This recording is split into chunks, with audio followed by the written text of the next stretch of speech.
Hello, my name's Rebecca and I will be teaching you how to make some homemade toy candles today. The first step is to make sure you have all of your materials. So I have these long wicks. I figured the longer the better because then you can use whatever container size you want. You can diversify your size a little bit because you can always cut down the extra stem of the wick. I also have these all-natural soy candle wax flakes.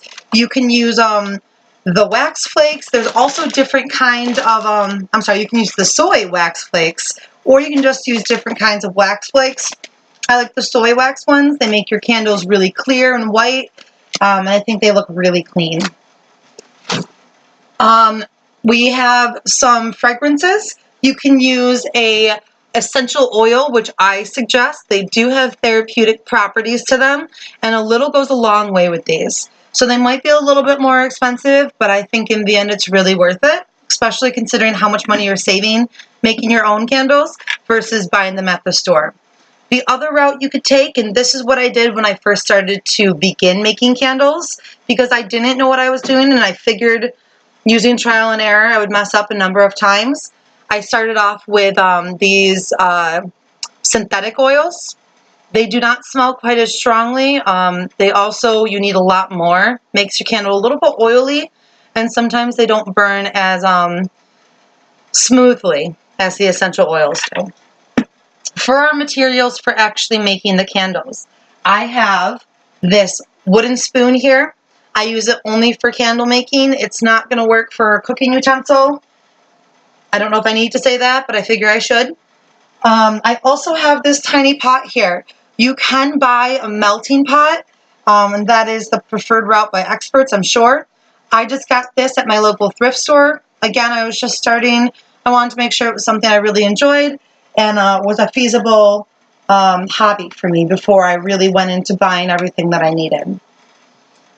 We have a giant pot here you can see, and this is important because you need to boil a lot of water to be able to put your smaller pot inside of with the wax and melt it down to the consistency you need. And lastly, you need a container that you want to put your finished product in. Now, I like to do a little bit of a mix between mason jars, which have a little bit more conformity, like this one here. These you can buy pretty much at any of your local grocery stores. They come in packs of 9.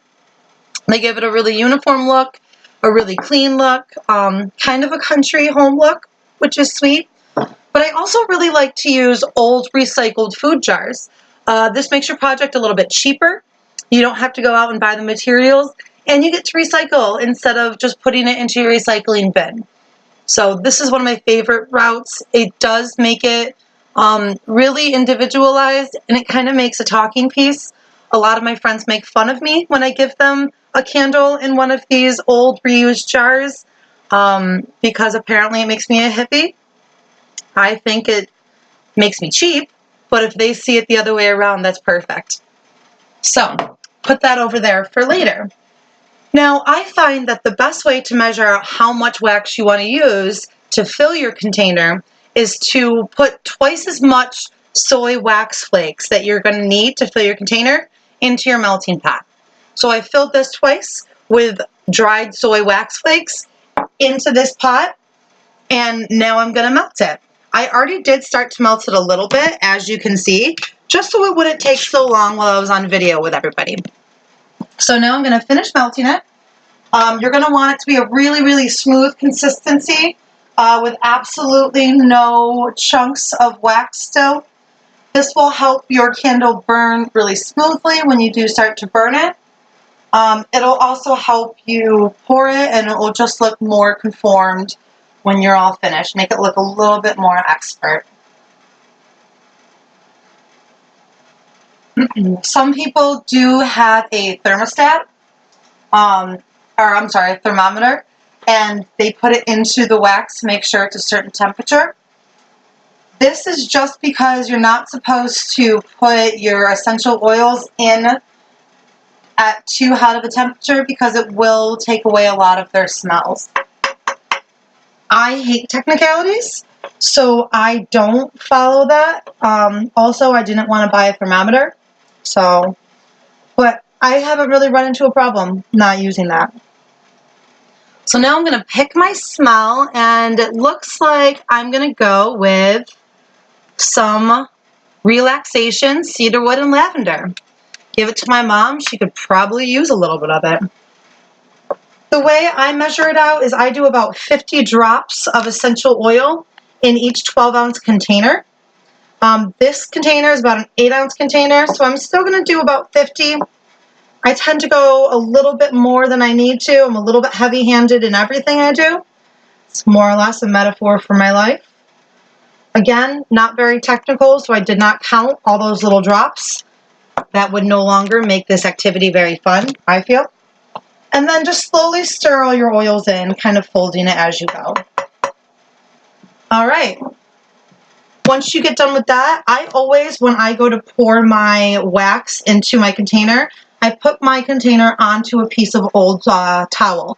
Just in case it does spill over, this does tend to make a mess and it is harder to clean up. So just go ahead and pour it in. Seems to be just a perfect amount. Like I said, double the amount of wax you're going to use. Now, some people do tend to put their wicks right in after they pour the wax in. I find that to be frustrating because to me this is the most frustrating part of the entire candle making process. So what I do is I wait until the candle is hardened a little bit, probably about 5 to 10 minutes, and then I put my wicks in because they don't really bend so much. When you put it into your candle when the wax is still hot, your wick warps and it'll ruin the burning of your candle, and it will just drive you insane trying to straighten out because it is very flexible. So I have here a candle that I'm actually going to set it up here so we can see it a little bit better.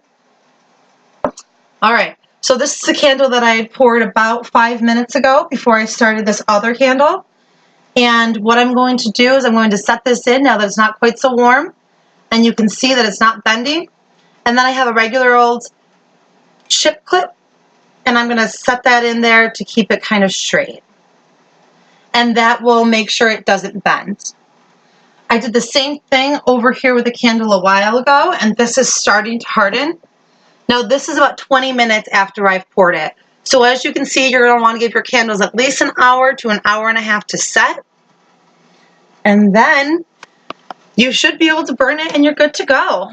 So that is my steps and process in making my soy candles. If you have any questions, please feel free to comment on the bottom and I will try to get back to you as soon as I can. Thank you so much for your time.